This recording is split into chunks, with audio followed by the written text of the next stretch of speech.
Dari saudara yang terkasih, selamat malam. Yang terakhir kita bicarakan pada percakapan yang lalu adalah bahan-bahan dan susunan Injil Matius. Mudahnya, bahan-bahan di dalam Injil Matius itu diambil dari Injil Markus, diambil dari bahan yang dikenal oleh Matius dan Lukas, dan bahan yang khas Matius dari tiga bahan itu. Nah, bahan-bahan itu disusun dengan sangat teratur. Yang paling jelas kita ingat adalah 5 khotbah besar dengan satu tema yang sama. Kelima khotbah besar itu ditutup dengan rumusan yang selalu sama, dan semuanya berbicara tentang kerajaan Allah. Bab 5 sampai bab 7 itu proklamasi kerajaan Allah. Dimulai dengan khotbah di bukit, berbahagialah. Itulah kehidupan kerajaan Allah itu seperti itu, bahagia. Yang kedua adalah bab 10, panggilan dan perutusan ke-12 Rasul, intinya adalah mewartakan kerajaan Allah. Bab 13, semua isinya perumpamaan, boleh kita beri judul perumpamaan tentang kerajaan Allah.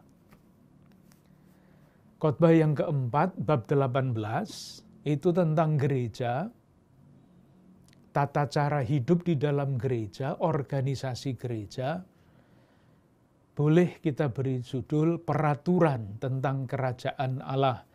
Pengandaiannya kerajaan Allah itu wujud konkretnya ya gereja itu. Sedang khotbah yang kelima, bab 24 sampai 25, itu adalah kedatangan kerajaan Allah. Waktu kita semua tidak tahu, disebut saja kepenuhan waktu. Ketika sejarah keselamatan selesai, kerajaan Allah datang dan menjadi sempurna. Itu yang paling penting, bahan-bahan yang lain disusun di sekitar khotbah-khotbah yang pokok itu. Nanti silahkan melihat sendiri. Sekarang kita lanjutkan pembicaraan kita, percakapan kita, dengan menjawab salah satu pertanyaan yang terpenting. Karena rumusan yang biasa kita dengarkan, tidak mengenal kitab suci berarti tidak mengenal Kristus. Nah, pertanyaannya, menurut Matius, Yesus Kristus itu siapa? Teologi dasar, kristologi dasar yang terungkap di dalam Injil Injil Markus, bahwa Yesus adalah Mesias dan anak Allah itu masih ada, tetap ada. Itu adalah ajaran dasar kristologi. Siapa Yesus Kristus itu? Jawaban dasarnya, ia adalah Mesias dan anak Allah. Atau putra Allah, sama.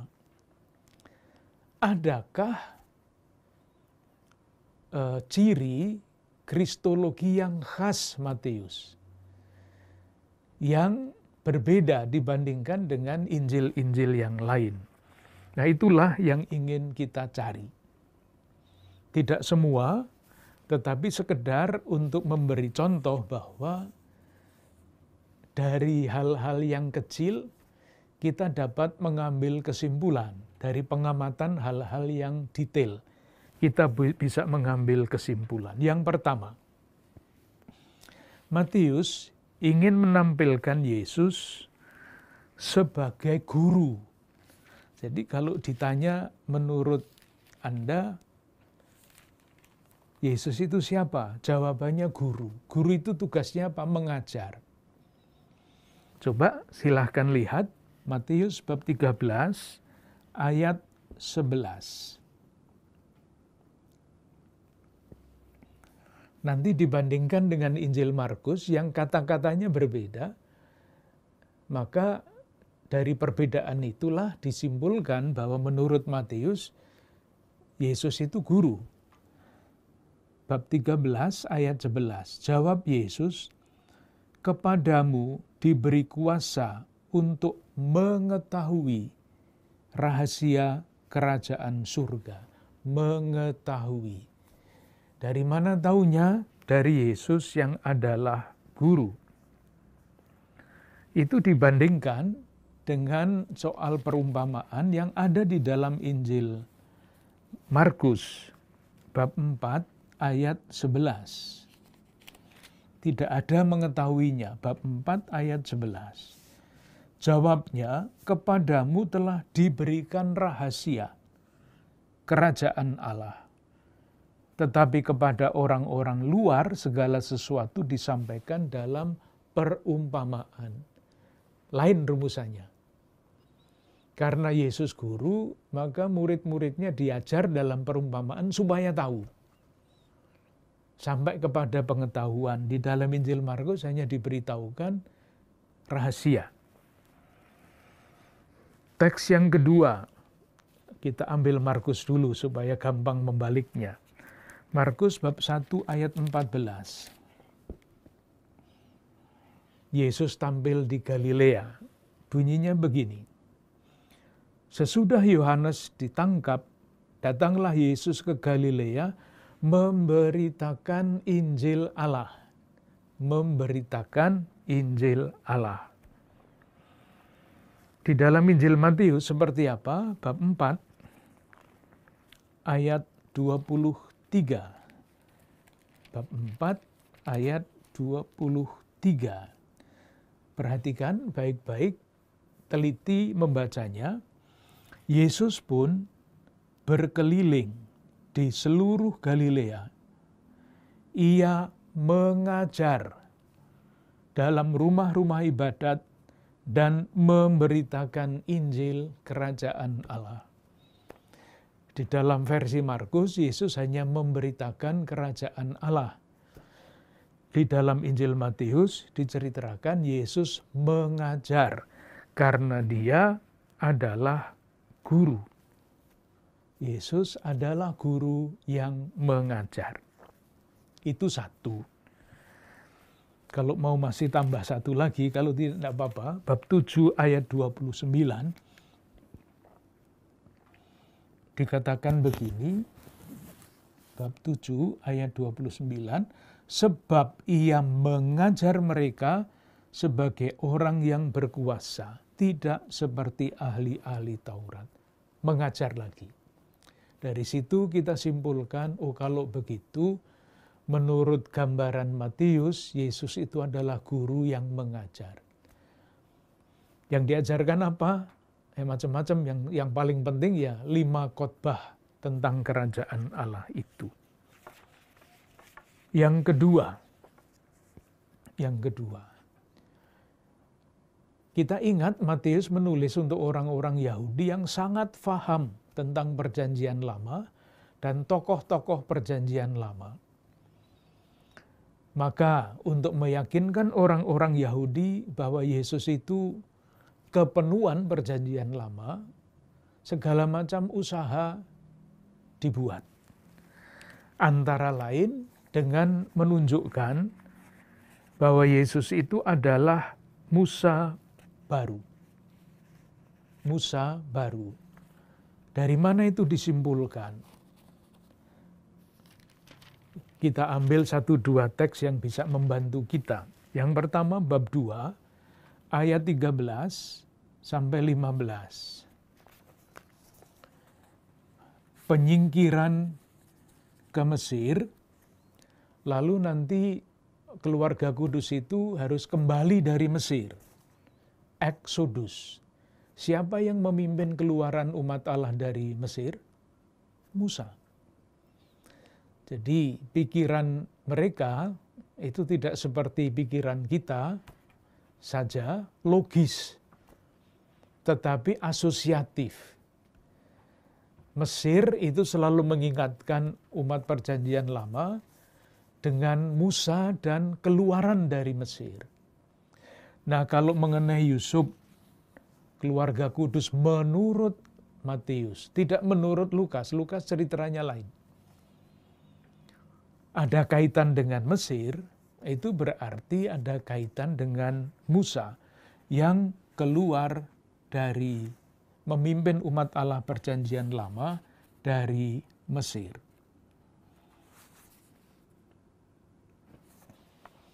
Nah, yang paling penting adalah mengenai kaitan dengan Musa itu adalah bab 5.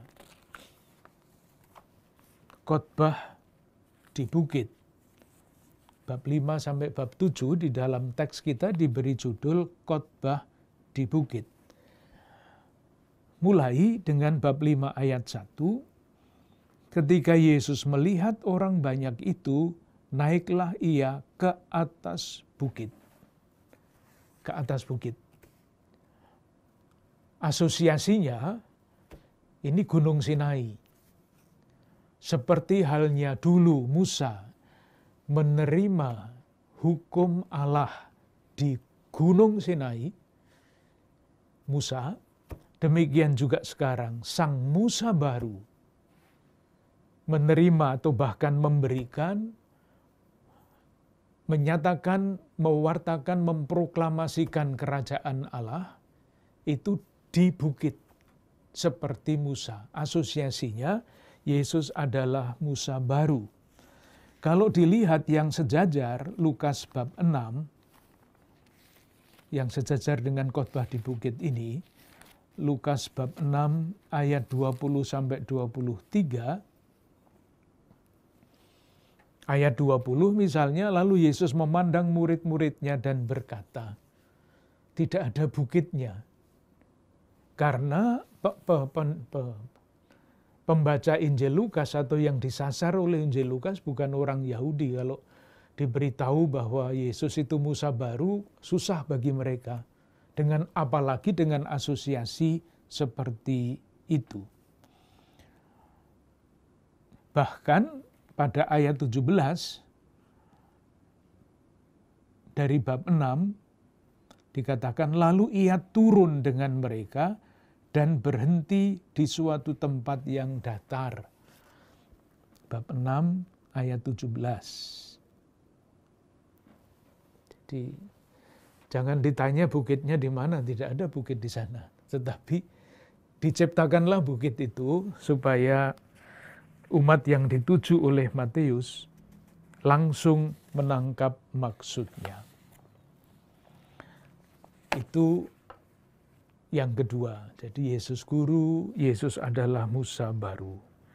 Sekarang saya akan masuk ke hal yang sangat khas dalam Injil Matius. Ini menjadi ciri khas dari Injil Matius. Seperti dulu waktu kita berbicara mengenai mengenai Markus, ada beberapa teks kunci. Di dalam Injil Matius pun ada teks kunci itu, bisa ditemukan sebagai satu kemungkinan. Ada 2 teks kunci, kalau perlu 3, tetapi 2 yang sangat jelas. Yang pertama adalah Injil Matius bab 1 ayat 23. Bab 1 ayat 23. Sesungguhnya anak darah itu akan mengandung dan melahirkan seorang anak laki-laki, dan mereka akan menamakan dia Immanuel, yang berarti Allah menyertai kita. Kalau dilihat di bawah itu adalah kutipan dari kitab Nabi Yesaya bab 7 ayat 14. Itu teks pertama. Jadi Yesus itu adalah Immanuel. Hanya ada di dalam Injil Matius yang mengutip kitab Nabi Yesaya. Nah, kita cari dengan alat yang namanya konkordansi, apakah ada di tempat lain gagasan Allah yang menyertai di dalam Injil Matius. Ketemunya ada pada Injil Matius bab 28 ayat 20.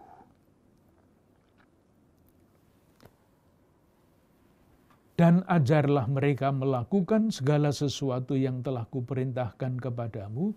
Nah sekarang, dan ketahuilah, aku menyertai kamu senantiasa sampai kepada akhir zaman.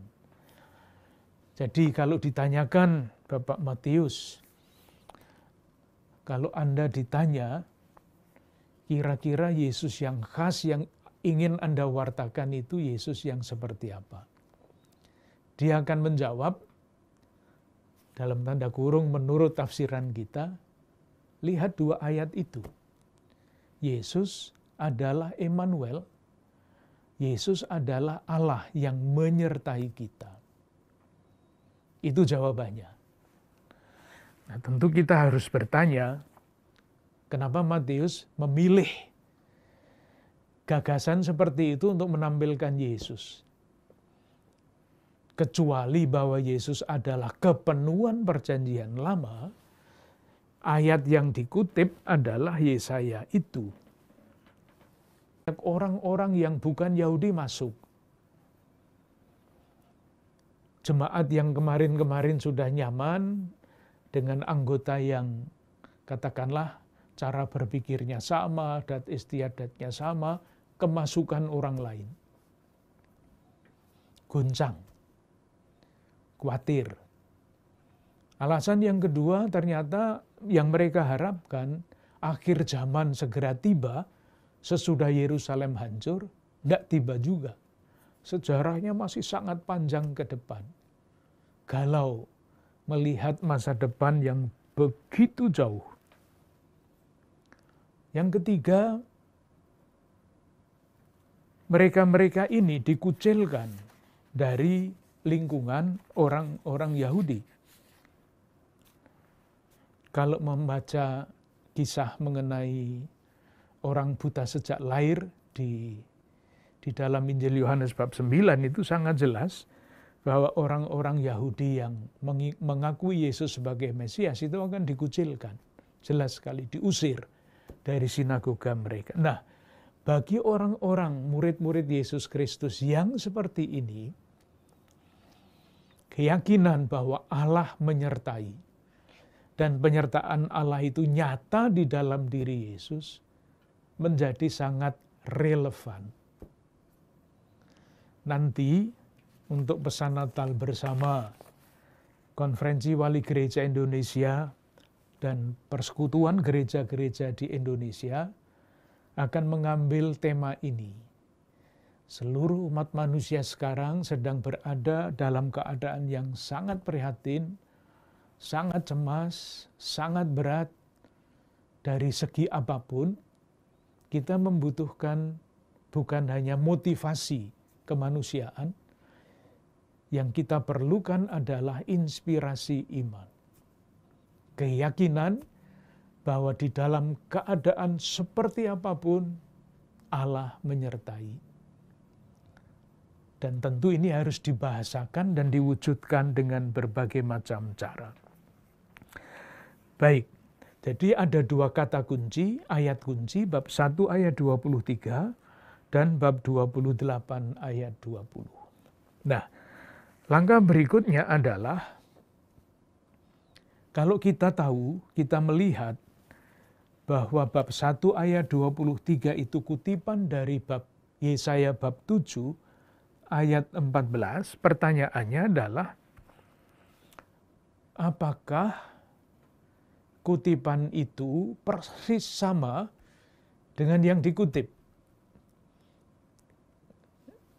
Nah, tidak bisa lain kecuali kita bandingkan. Yesaya bab 7 ayat 14 itu bunyinya bagaimana?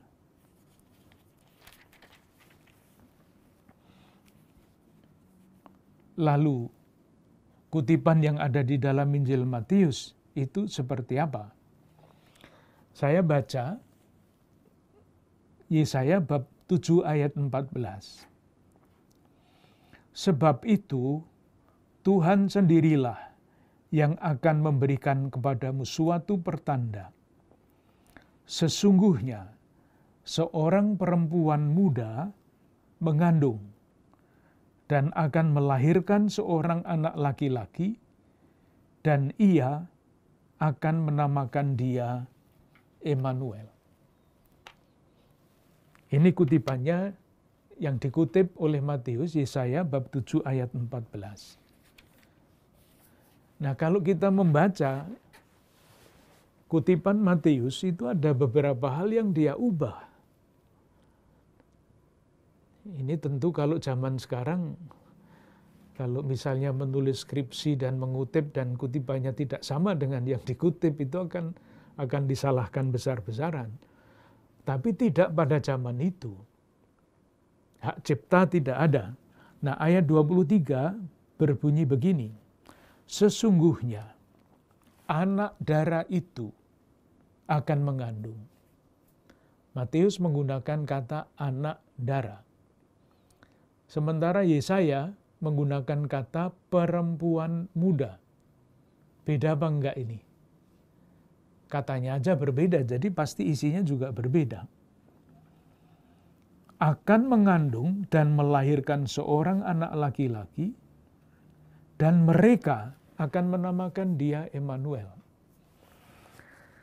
Di dalam yang dikutip Yesaya bab 7, yang akan memberi nama itu siapa? Ia, bukan mereka. Maka pertanyaannya, kenapa Matius ketika mengutip Yesaya bab 7 ayat 14, membuat dua perubahan itu? Ia yang asli ada di dalam Yesaya diganti dengan mereka. Lalu yang kedua, kenapa perempuan muda yang ada dalam Yesaya diganti anak darah? Nah, inilah data yang kita temukan. Lalu sekarang yang kita lakukan adalah mencoba menafsirkan. Nah, tafsir tentu dengan berbagai macam kemungkinannya. Yang pertama, mengapa Matius mengubah ia menjadi mereka? Kalau kita kembali kepada Yesaya, yang menamakan dan ia akan menamakan dia Immanuel. Ia itu siapa? Ya, orang tuanya. Seorang perempuan muda, yaitulah yang akan menamakan dia Immanuel. Dia saja. Nah, kalau kita kembali kepada Matius, ingat dalam percakapan yang lalu kita banyak berbicara mengenai Matius Injil gerejawi. Yang tunggal dijadikan jamak. Artinya ada perubahan jenis bahasa. Yang pertama, Yesaya itu adalah kisah mengenai akan lahirnya seorang anak laki-laki yang akan diberi nama Immanuel, kisah. Sementara di dalam Injil Matius, kisah itu berubah menjadi pengakuan iman. Gereja, mereka itu gereja, akan mengakui dia yang lahir itu sebagai Immanuel. Hal yang seperti itu dapat kita lihat juga, kita ingat peristiwa ketika Yesus dibaptis. Menurut Injil Markus dan Lukas, kata-kata dari surga itu bunyinya, engkaulah anak yang kukasihi. Suara dari surga langsung bicara dengan Yesus. Sedang di dalam Injil Matius, bab 3 ayat terakhir, ayat 17, itu bunyinya adalah, inilah anak yang kukasihi. Inilah itu kan menunjuk kepada yang ditunjuk, mengajak orang lain untuk melihat yang ditunjuk itu. Inilah anak yang kukasihi. Matius ingin mengajak gereja, jemaatnya untuk mengakui bahwa Yesus adalah anak yang dikasihi. Perbedaan kecil seperti itu artinya banyak. Dari kisah menjadi ajakan untuk mengakui bahwa Yesus adalah Mesias. Itu perubahan dari ia kepada mereka.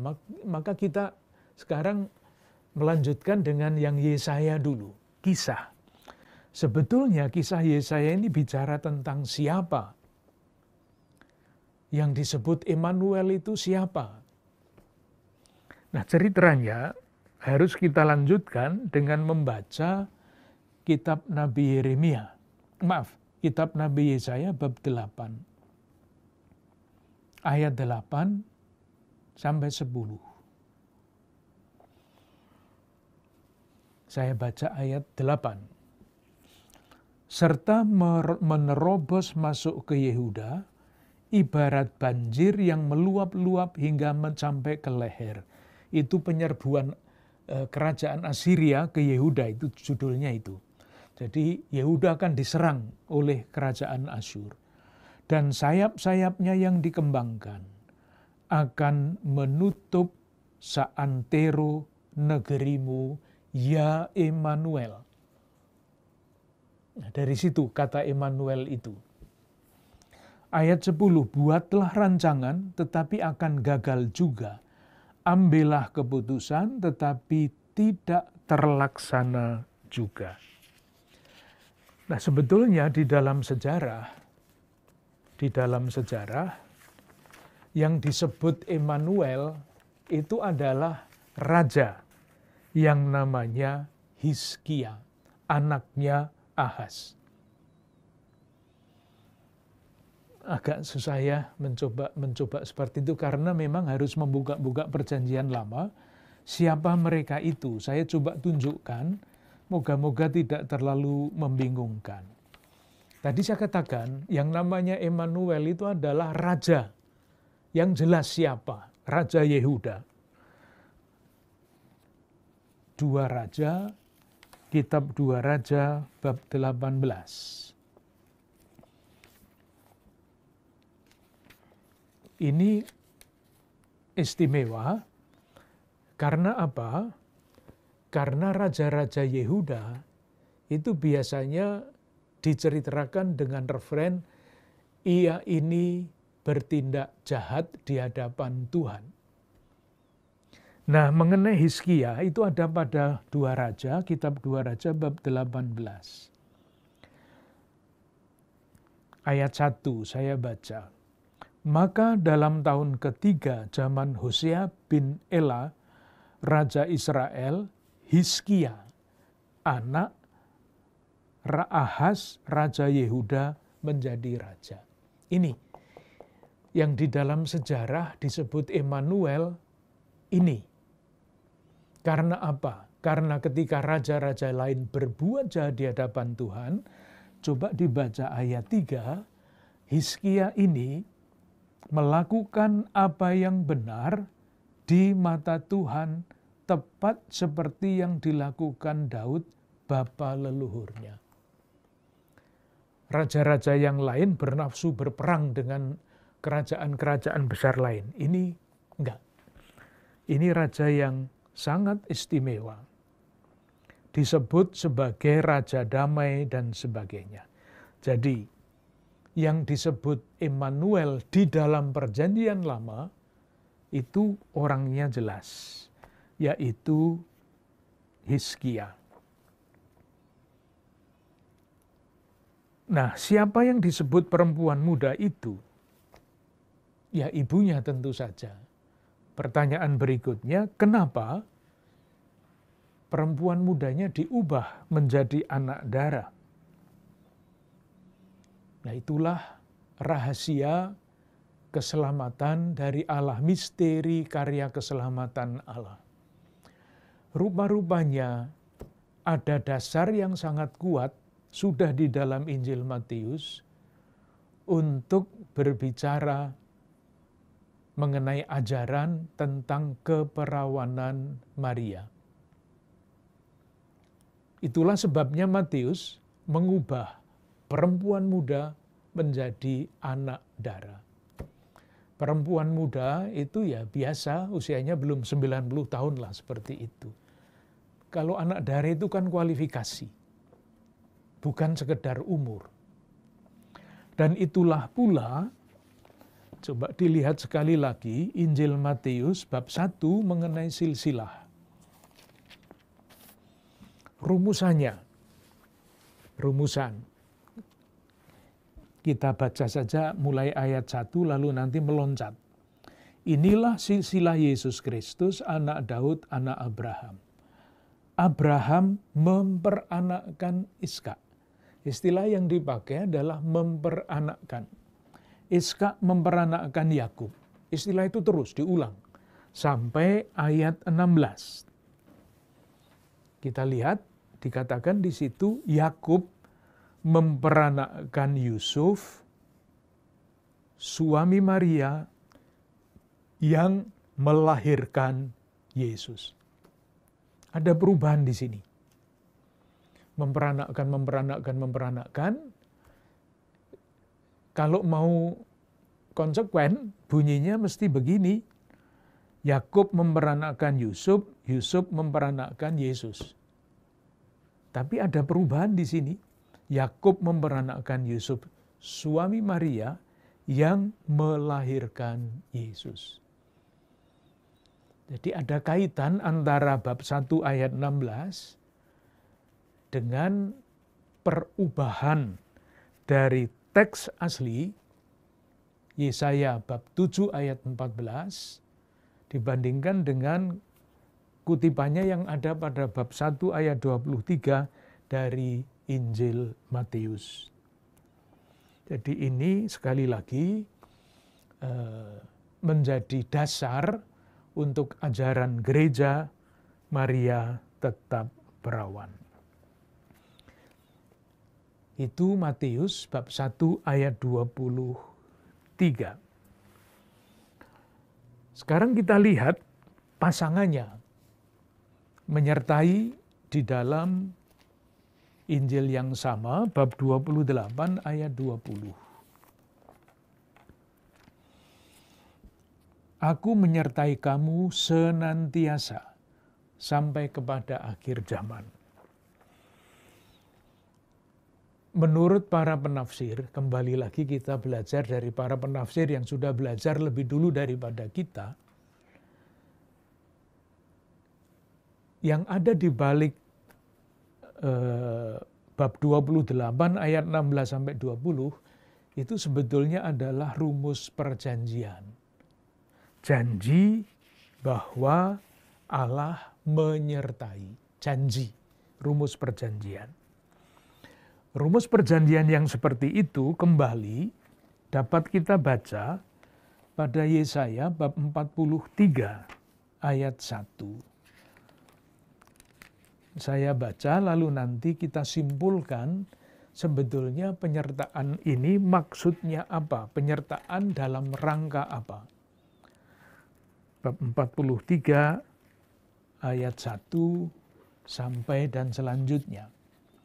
Tetapi sekarang beginilah firman Tuhan yang menciptakan engkau hai Yakub, yang membentuk engkau hai Israel. Janganlah takut, sebab aku menebus engkau.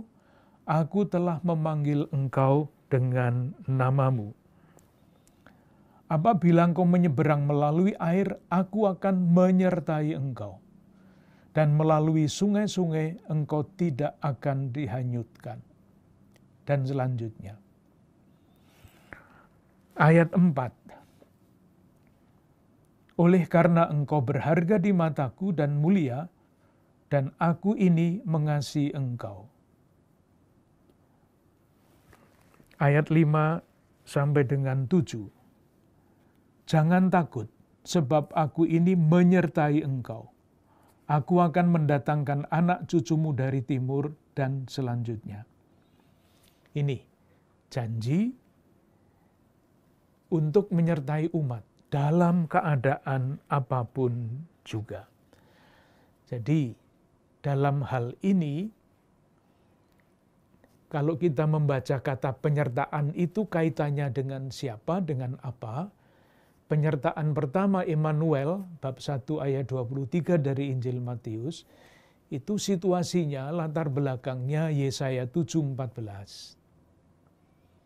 Ketika umat Allah perjanjian lama, orang-orang Yehuda berada di dalam ancaman-ancaman bangsa-bangsa lain. Kepada umat Yehuda yang terancam itu, Tuhan mengutus Raja Hizkia, keturunan Daud, yang akan membawa damai kepada kerajaan itu. Tokoh sejarah Hizkia. Ketika itu diterapkan kepada Yesus, menjadi pengakuan, ajakan supaya gereja mengakui bahwa Yesus itu adalah kepenuhan janji yang diucapkan Allah kepada Daud. Kerajaannya akan tetap untuk selama-lamanya. Kalau dulu Hizkia itu menjadi tanda bukti penyertaan Allah kepada umat Yehuda, Yesus sekarang, Immanuel, yang sejati, yang sesungguhnya, akan menjadi penyerta yang selalu menyertai gereja. Gereja yang bagaimana? Tentu gereja yang berada dalam kesulitan, tetapi bukan hanya gereja yang berada dalam kesulitan. Matius bab 28 ayat 20 jelas, konteksnya jelas. Murid-murid diutus untuk mengajar dan membaptis, aku menyertai engkau. Yesus yang bangkit, yang menyertai gerejanya dalam keadaan apapun. Inilah kristologi yang khas Matius, Yesus adalah Immanuel. Pengantar untuk Injil Matius saya anggap cukup. Nah, sekarang kita akan melihat salah satu perikope, atau nanti kita lihat kalau perlu 2 ya 2, kalau cukup 1 ya 1, untuk memperdalam gagasan yang baru saja kita sampaikan. Menyertai itu artinya apa, di dalam konteks apa diberikan. Oleh karena itu, saya menawarkan untuk menafsirkan dan memahami Injil Matius bab 28 ayat 16 sampai 20. Kalau bisa diselesaikan, kalau belum nanti ya sebagian saja. Matius bab 28 ayat 16 sampai 20. Ini adalah kisah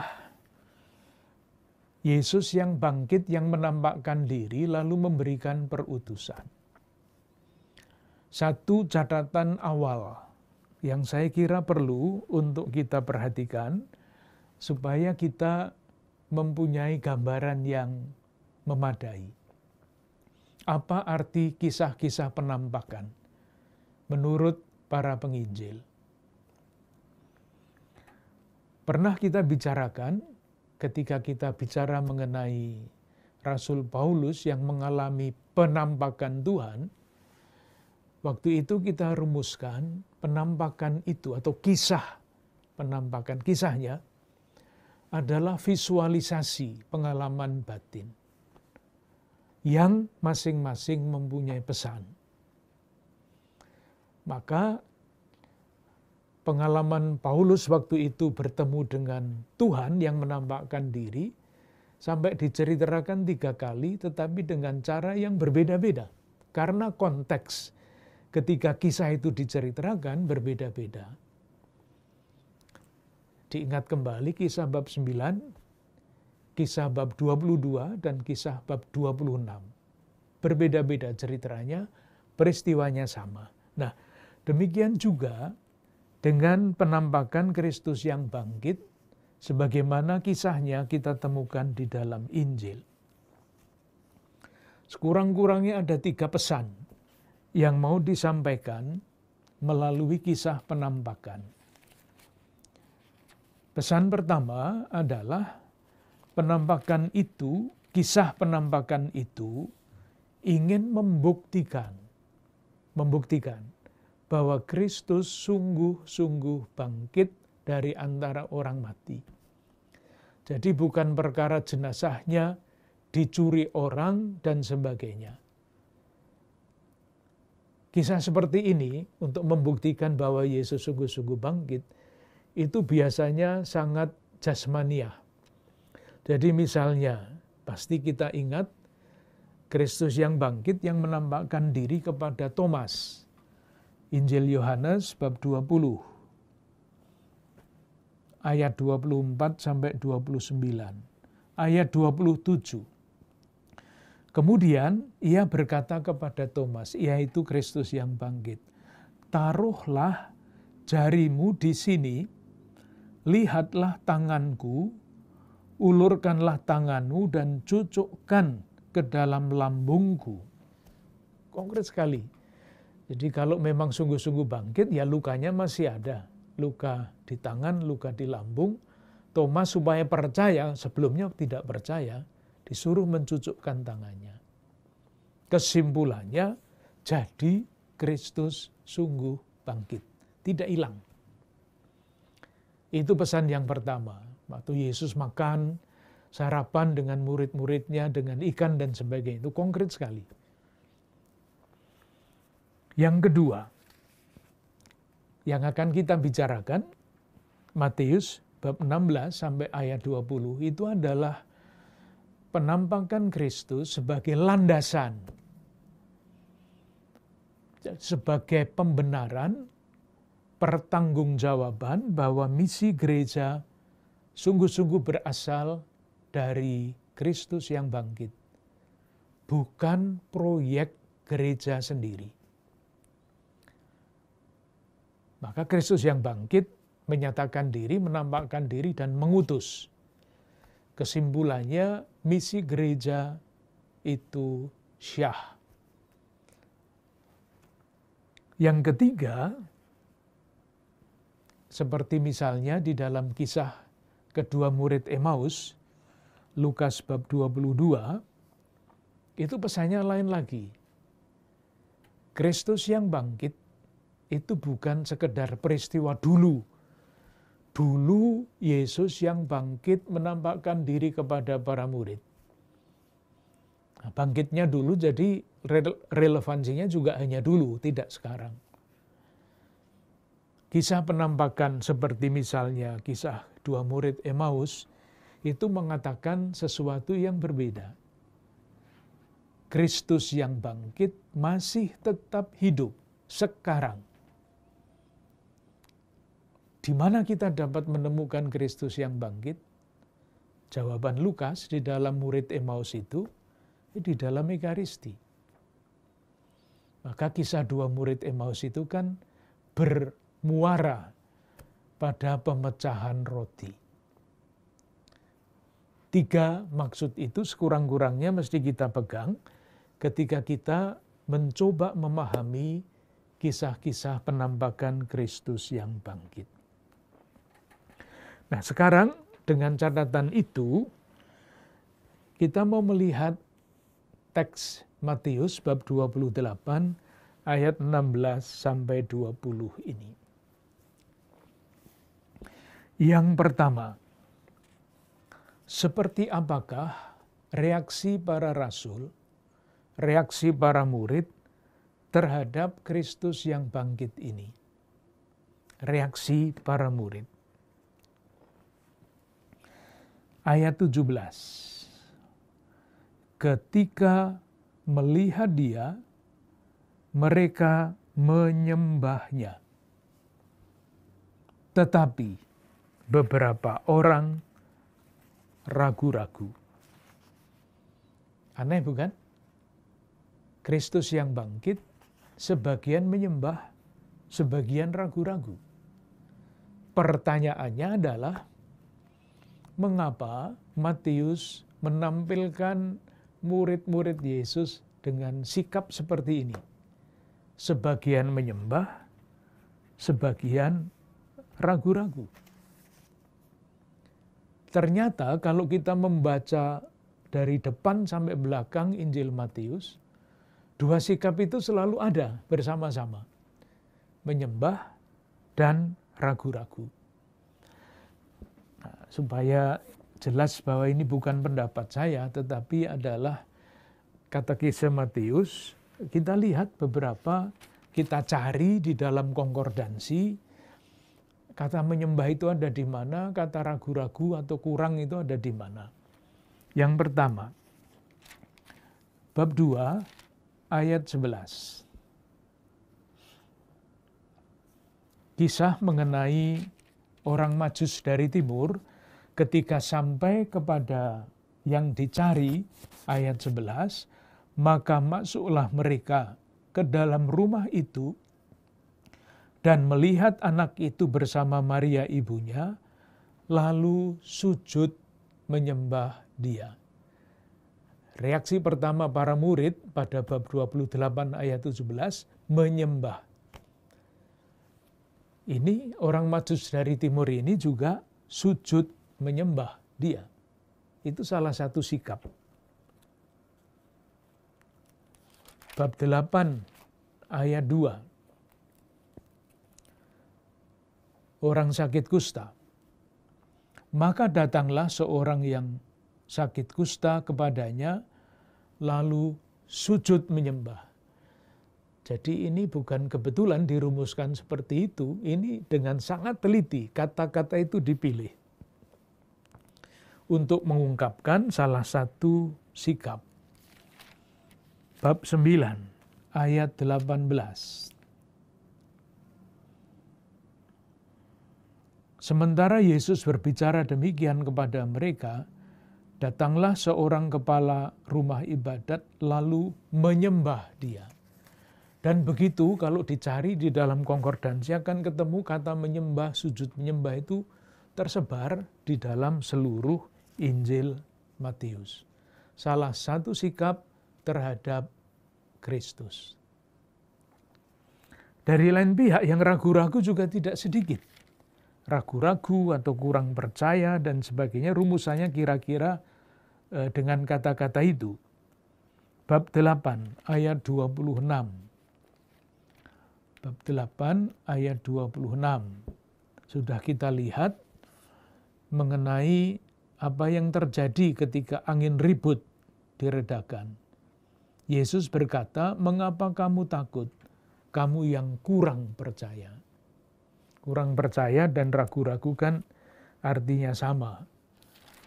Bahkan kata-kata seperti itu diucapkan oleh Yesus kepada Petrus, bab 14 ayat 31. Pemimpinnya juga sama. Segera Yesus mengulurkan tangannya, memegang dia dan berkata, "Hai orang yang kurang percaya, mengapa engkau bimbang?" Kurang percaya, bimbang, ragu-ragu, sama. Jadi yang kurang percaya itu, yang ragu-ragu itu, bukan hanya orang-orang kebanyakan lingkaran paling luar.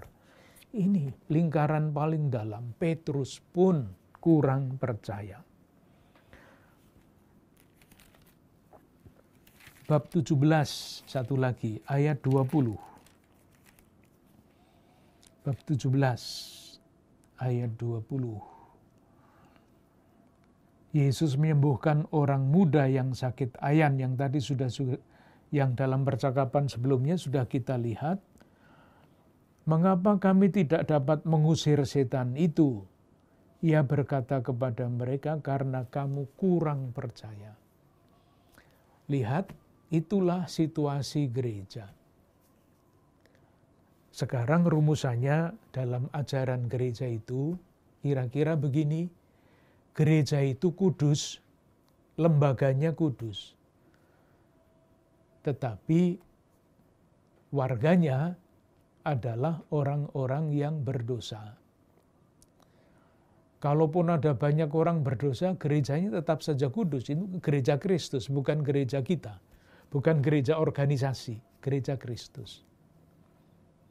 Itulah sebabnya Maka di dalam Injil Matius, ketika kita bicara mengenai bahan-bahan, kita lihat ada beberapa bahan yang khas Matius. Misalnya perumpamaan mengenai lalang di antara gandum. Jadi di dalam gereja ada gandumnya, orang yang menyembah, tetapi juga ada lalangnya, orang-orang yang mulai menyesatkan, menjadi batu sandungan, yang kurang percaya. Maka ada perumpamaan tentang ikan di dalam pukat. Ada ikan yang baik, ada ikan yang tidak baik. Itulah realitas gereja sejak dulu sampai sekarang. Tetapi dalam keadaan seperti itu, tetap percaya bahwa gereja adalah kudus, katolik, apostolik. Perkara orang-orangnya banyak yang masih ragu-ragu, kurang percaya, bimbang, itulah realitas gereja yang adalah manusiawi. Itu mengenai reaksi ke-12 murid reaksi para rasul yang mengalami penampakan ini. Yang berikutnya, landasan untuk apa? Untuk perutusan itu dirumuskan dengan sangat bagus. Di dalam pada ayat 18. Kepadaku telah diberikan segala kuasa di surga dan di bumi. Segala kuasa di surga dan di bumi. Seperti biasa, kita melihat apa yang ada di latar belakang kata-kata ini. Kepadaku telah diberikan segala kuasa di surga dan di bumi. Kalau kita cari di dalam Perjanjian Lama, dapat kita temukan gagasan yang sama, mirip, itu pada kitab Daniel, bab 7, ayat 13 dan 14. Bab 7, Daniel, ayat 13 dan 14. Aku terus melihat dalam penglihatan malam itu, tampak datang dengan awan-awan dari langit seorang seperti anak manusia. Datanglah ia kepada yang lanjut usianya itu, dan ia dibawa ke hadapannya. Nah sekarang, lalu diberikan kepadanya kekuasaan dan kemuliaan dan kekuasaan sebagai raja. Jadi, mudahnya begini, kepada pembaca Injil Matius, mau dikatakan, ini loh, Yesus yang bangkit, sekarang menjadi penguasa sejarah, diberi kuasa atas surga dan bumi. Seperti dulu di dalam kitab Daniel, ditunjukkan anak manusia yang menghadap yang lanjut usia dan menerima kekuasaan dan kemuliaan. Latar belakangnya adalah itu. Nah, kekuasaan yang seperti apa? Kita masih ingat, kembali lagi, Matius bab 4, percobaan di padang gurun. Yesus mengalami percobaan di padang gurun. Mengenai kekuasaan. Bab 4, ayat 8. Dan iblis membawanya pula ke atas gunung yang sangat tinggi dan memperlihatkan kepadanya semua kerajaan dunia dengan kemegahannya. Semua itu akan kuberikan kepadamu jika engkau sujud menyembah aku. Yesus yang dicobai pada awal karyanya menolak tawaran setan untuk menerima segala kekuasaan kerajaan duniawi. Sekarang ketika dia sudah menyelesaikan tugasnya, memberikan hidupnya, kepadanya diberikan segala kuasa di surga dan di bumi. Nah, kekuasaan ini juga diberikan kepada gereja. Oleh karena itu, beberapa teks dari Matius ingin saya tunjukkan juga. Jadi, kuasa karena kebangkitan, latar belakangnya kitab Nabi Daniel, dan kuasa itu menjadi dasar perutusan Yesus kepada para murid. Nah, ketika para murid menjalankan perutusan itu, mereka juga diberi tanda petik kuasa, di mana tampak hal itu. Bab 9 ayat 8. Bab 9 ayat 8. Kita cari kata kuasa di dalam Kamus Alkitab, Kamus Kitab Suci, Konkordansi, lalu kita temukan ayat ini. Bab 9 ayat 8. Maka orang banyak yang melihat hal itu takut, lalu memuliakan Allah yang telah memberikan kuasa. Jadi kuasa yang dipunyai oleh Yesus pada bab 28 ayat 19 diberikan kepada manusia. Ini soal terjemahan lagi. Di sini hanya diberikan kepada manusia. Tetapi di dalam teks asli, dalam bahasa asli, bahasa Yunani, bukan hanya kepada manusia, tetapi bentuknya jamak ini. Jadi kepada orang-orang, bukan hanya kepada satu manusia, atau manusia pada umumnya, tapi kepada orang-orang. Kenapa? Yaitu karena di dalam gereja yang diketahui oleh Matius, ada orang-orang, pimpinan-pimpinan gereja yang menjalankan kuasa Yesus itu. Di balik kuasa gereja, ada kuasa Yesus. Ayat 6, tetapi supaya kamu tahu bahwa di dunia ini, Anak Manusia berkuasa mengampuni dosa.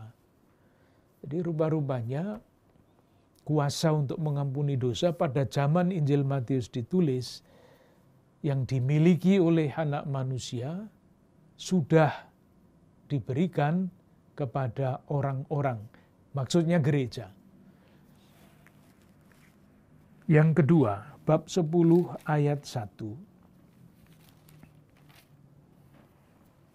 Ketika para rasul dipanggil, itu bunyinya panggilannya begini. Yesus memanggil ke-12 muridnya dan memberi kuasa kepada mereka. Kuasa yang dimiliki oleh Yesus diberikan kepada murid-muridnya. Bab 11 ayat 25 sampai 27.